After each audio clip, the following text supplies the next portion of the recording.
ભાભી નહીં, ભાભી નહીં. આ બચારી દુખી છે ને આ તો અતિથિ છે ને મહેમાનને આમ જાકારો ન દેવાય. ને મેં એને હમણાં જ વચન આપ્યું કે હું એની કોઈ પણ સ્થિતિમાં રક્ષા કરીશ. હા ભાભી, જો ઓઢાને હું ઘરની બહાર ગઈ ને તો યુવરાજ મને છોડશે નહીં. મહેરબાની કરીને મને અહીંયા રહેવા દો.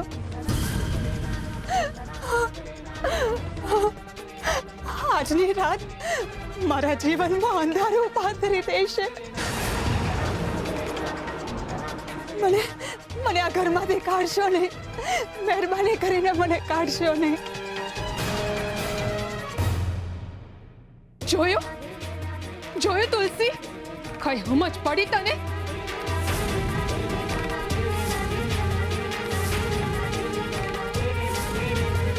આ ખાલી ઘરમાં નત રહી રહી, ઈ તારું ઘરે તોડી રહી છે.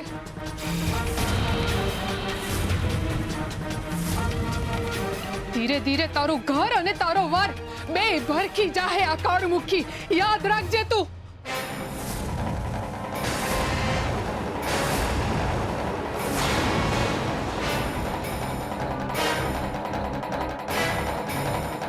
ભાભી તમારા વેણ પાછા લઈ લો. આ વેણ તમને શોભા નથી દેતા. આ જોયું, આજ સુધી મારી સામે આંખે ઊંચી નત કરી અને આ પારકી હાટુ હગ્ગી ભાભી હારે બાજી પડ્યાસો. અરે એવું તે હું ઉભારી ગયા છો આમાં? હા હું બોલો છો ભાભી? પારકાનું તો હિમચા, પણ તમે પોતાના થઈને મારા ચારિત્ર ઉપર શંકા કરો છો. ભાઈ આપણે તો સફેદ અને ચોખ્ખા જ હોઈએ, પણ જો એની પર કાદવ ઉડે ને તો દાગ આપણા પર જ લાગે. એમાં કાદવનું કાઈ ન જાય.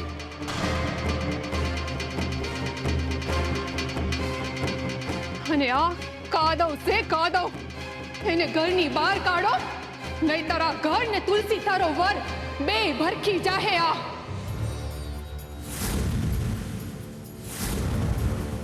હજુ કહું છું, સમય વહી નત ગયો. હમણાં ને હમણાં એનો હાથ ઝાલીને બહાર કાઢો ને મારો ધક્કો. નહીં ભાભી, આવું નહીં થવા દઉં. તમારે કરવું જ પડશે, અને જો ન કરવું હોય ને તો નક્કી કરો કે આ ઘરમાં હું રહું કે પછી આ પારકી છોકરી. મીઠી, નક્કી કરો ગોરાબા કે તમે આ પારકી છોકરીનો સાથ આપશો કે પછી પોતાની સગર્ભા ભાભીનો. આજે ફેસલો થઈ જ જાય પારકા અને પોતાના વચ્ચેનો. આ પારકીને પોતાની બનાવી છે કે પછી પોતાની હગ્ગી ભાભીને પારકી.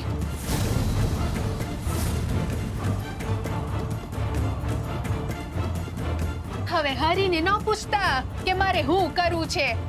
હરીએ જન્મ આપ્યો છે, જીવન આપણે જીવવાનું છે, એટલે આ વાત હરીના માથે નાખીને આમ છટકી ન જાઓ. અને આ વખતે હરી કાઈ નહીં કે, નિર્ણય તમારે જ લેવાનો છે ગોરાબા. નક્કી કરો કે આ ઘરમાં કોણ રહેશે, હું કે પછી આ છોકરી.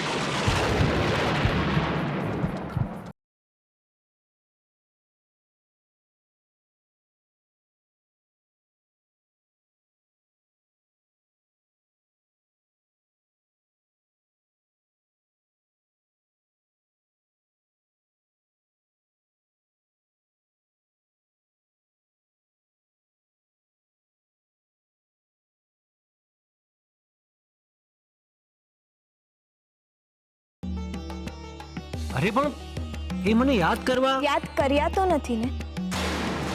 એના હોઠ પર તમારું નામ આવ્યું તો નથી ને? આપણી સ્પર્ધા નામ લેવાની છે નાથ.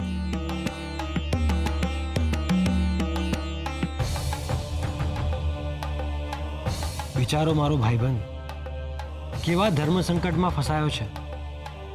હવે એ શું કરશે? એ તો મને નથી ખબર, પરંતુ તમે એ વિચારો કે તમે શું કરશો. તમે જીતશો કે પછી હું? મને પણ એ જ પ્રશ્ન છે રૂકમણી કે આ સ્પર્ધામાં કોણ જીતશે, મારા ભાઈબંધનું પરિવાર કે એની માણસાઈ?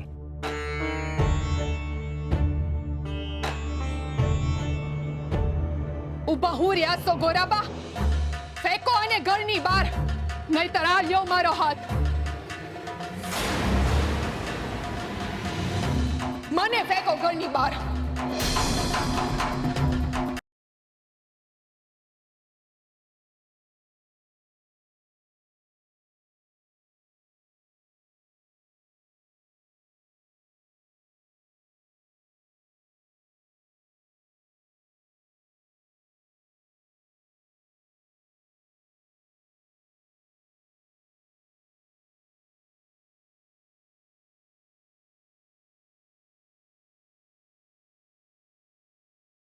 હા, બરાબર છે. હવે ફેંકો એને ઘરની બહાર. મારો ધક્કો.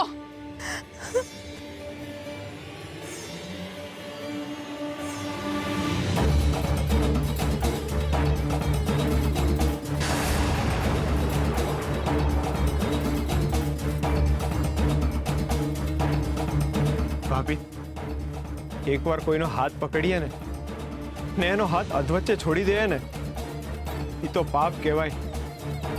એટલે આ ઘરમાં મારા સિવાય બીજું કોઈ ઘરની બહાર નહીં જાય. આ મારો નિર્ણય છે. ભાભી, કોઈને ઘરની બહાર કાઢવાથી શાંતિ નહીં મળે. એના હાટું મન શાંત કરવું પડે ને. કોઈને દુખી કરીને આપણે કઈ રીતના સુખી થઈ શકીએ? માફ કરજો ભાભી, હું આંગણામાં રહી રહીશ, પણ ગંગાને આપેલું વચન નહીં તોડી શકું. મેં તમને દુખી નહીં જોઈ શકું. આ તો જાણે મોટો સંત થઈ ગયો હોય ને એમ વાતું કરે છે, જાણે એના સિવાય કોઈને કઈ સમજ જ ન પડતી હોય. મારા જીવનની શાંતિની વાત કરે છે ને? પણ હવે જો હું તારા જીવનમાં કેવી અશાંતિ લાવું છું.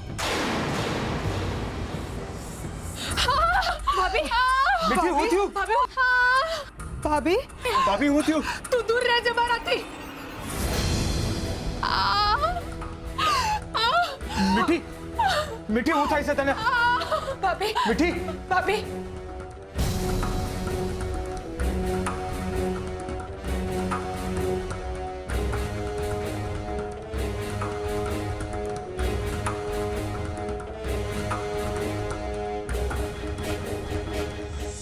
આરામથી હંધુય બરાબર થઈ જશે હો. આલો પાણી પી લો, ઊંડા શ્વાસ લો. આવી હાલતમાં આવું થાય, ચિંતા ન કરશો હો. હા મીઠી, હાંજ પડ. તું આડી પડ, તને રાહત થશે. આરામથી બેસજે. હું મારી બહુ દુખે છે. ભાઈ, હું ડાયને બોલાવીને આવું છું. ના, તું નહીં જાય. તું નહીં જ જાય. ડાયને હું બોલાવી લાવું છું. ભાઈ, ભાઈ,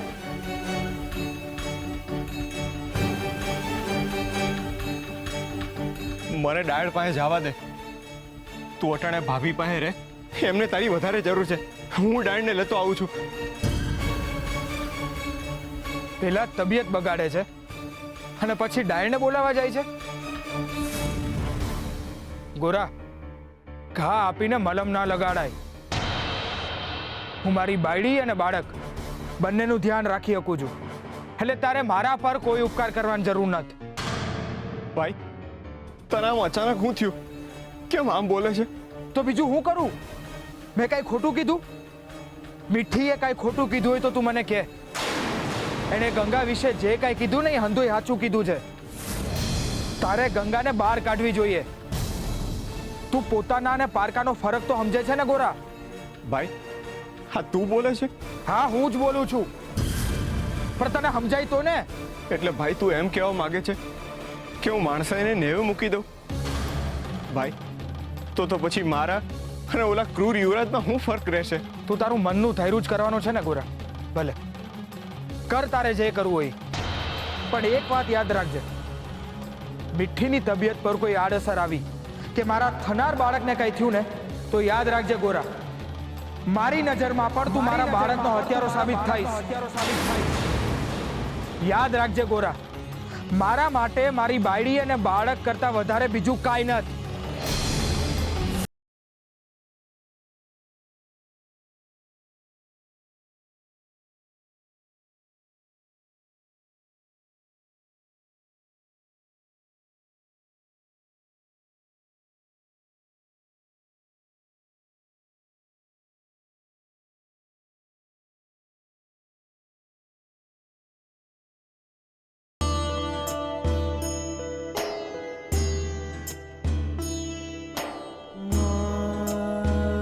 હા હું બોલ્યો શુરા, મારો ભાઈ આ હું બોલી ગયો.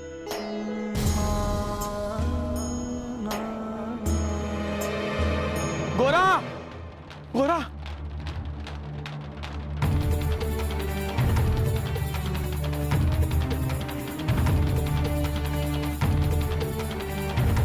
ગોરા, ગોરા, હું થયું કાકા?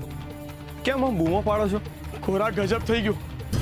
ત્યાં ચોરા પર હું ત્યાં આવીને જો શું થયું છે.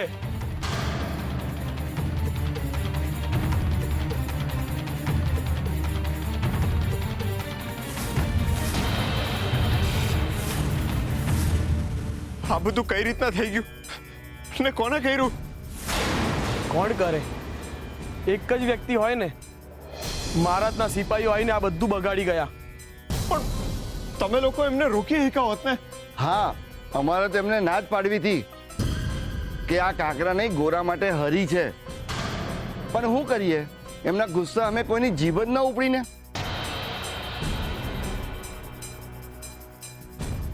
પણ એમને આવું હું કામ કર્યું ને આવું કરીને એમને હું મળ્યું? તને તકલીફ આપ્યાનો સંતોષ. બેટા, મને લાગે છે પેલી છોકરીના લીધે તને આ રીતે હેરાન કરી રહ્યા છે. મારી વાત માની જા. એ છોકરીને ગામમાં ન રાખ. જ્યાં લગી ગામમાં હશે ને ત્યાં સુધી મહારાજ તને અને આખા ગામને તકલીફ આપ્યા જ કરશે. બેટા, આખા ગામને હેરાન કરે છે. કાકા હવે તમે જ કહો હું કરું? માણસાઈને હાચવવામાં આખું ગામ ભડકે પડે એ ક્યાંનો ન્યાય? એ અન્યાય છે, પણ હવે એ અન્યાય આખા ગામને ભરખી જશે. મહારાજની તલવાર માણસના ગુણ જોઈ ન ચાલતી. જ્યાં લગી છોરી ગામમાં હશે ત્યાં સુધી ગામમાં તકલીફ જ રહેશે. કાકા હવે તમે જ કહો હું કરું? માણસાઈને મારીને કઈ રીતના જીવી શકીશું આપણે?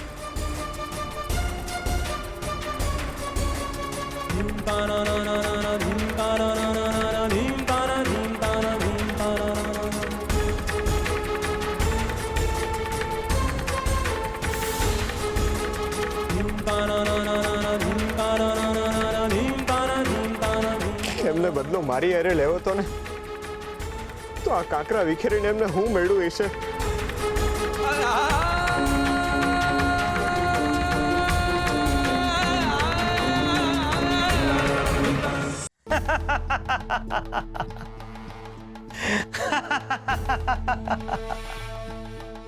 ડરી ગયો ને? મારું તીર ક્યારેય ખાલી ના જાય. પોતાની જાતને ભગત સંત માને છે ને, રક્ષા કરીને મહાન થવું છે એને. હવે જો એની મહાનતા કેવી બહાર નીકળે છે. પણ મહારાજ, એ છોકરી તો જીદ છે મારી. એને મારી પાસે આવવું જ પડશે અને મારા પગમાં પડવું જ પડશે. એ તો બહુ અઘરું છે મહારાજ. એને રાજમહેલમાં લાવી એ તો લોઢાના ચણા ચાવવા બરાબર છે. એ જ તો હું ઈચ્છું છું કે આ રાજમહેલમાં એ ના આવે. તો પછી તમે એને પકડવા માટે સિપાહી કેમ મોકલ્યા છે? જો તમારે એને અહીં લાવી જ નહોતી તો કાંકરા વિખેરવાની શી જરૂર હતી? કાંકરા તો તમે ગોરાનું ધ્યાન ભટકાવવા હતું વિખેર્યા હતા ને. મૂર્ખ છે તું, એટલે જ તું સિપાહી છે અને હું મહારાજ. તારી બુદ્ધિ ટૂંકી પડે છે મારી સામે. અરે મૂર્ખા, અને પૂર પહેલા પાળ બાંધી કહેવાય. હવે તું જો એ ચરિત્રની મૂર્તિ અને સંત ગોરાનું શું થાય છે. મારી સામે પડ્યો છે ને, હવે જો એને કેવો પાડું છું. ચાલ ચાલ.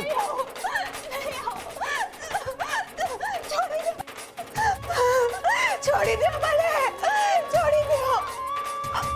ભાઈ અમારો હું વાક છે? અમને હુકમ બાંધી રહ્યા છો તમે. મને તો છોડી દો. હું તો આ મીઠીને તપાસવા આવી હતી. બાકી મારે આ ઘર હારે સ્નાન સૂતકનો સંબંધ નથી. બાપલા અમે તો કાઈ જાણતા નથી. કાઈ લેવા દેવા વિના અમને હેરાન ન કરશો. ચાલ કહું છું. ના ના, હું નહીં આવું. ભગવાનને ખાતર મને છોડી દો, છોડી દો મને.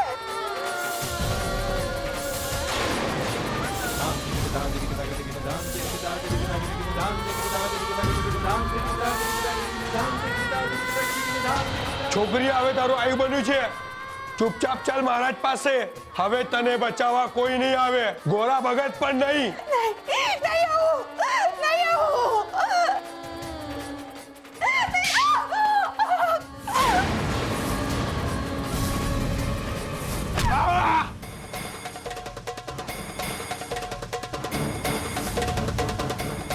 પકડો એને.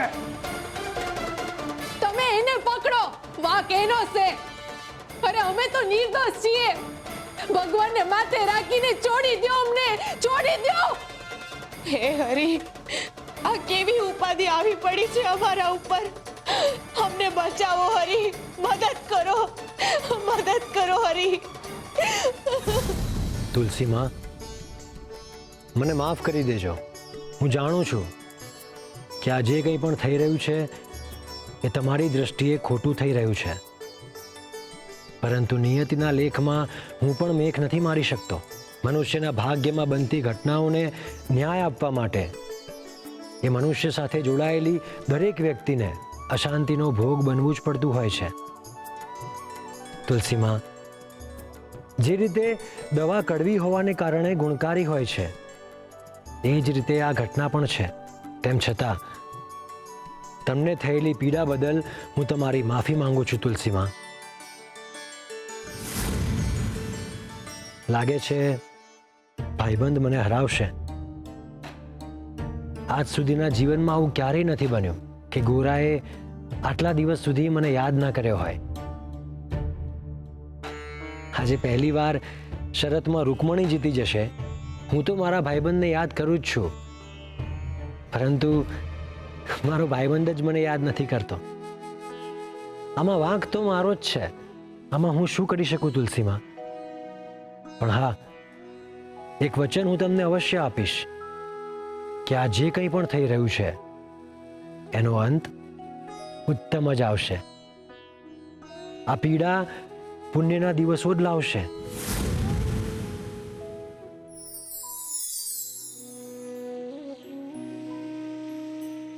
અધ્યાય. જીવન સમયનું બનેલું છે, જીવન ઘટનાઓનું બનેલું છે, કે પછી જીવન લાગણીઓનું બનેલું છે, સંબંધોનું બનેલું છે, કે પછી યાદોનું બનેલું છે. જીવનને જો બહુ નજીકથી અને બારીકાઈથી જોવામાં આવે તો સમજાય છે કે જીવન એક ઉપવન છે, જેમાં ફોરમ ફેલાવતા પુષ્પો જેવા સંબંધો હોય છે. પરંતુ આ કંઈ જ સ્થાયી નથી. બધું જ બદલાય છે. સ્થિતિ ગમે તેવી હોય, સમયની સાથે એ વિદાય લે જ છે.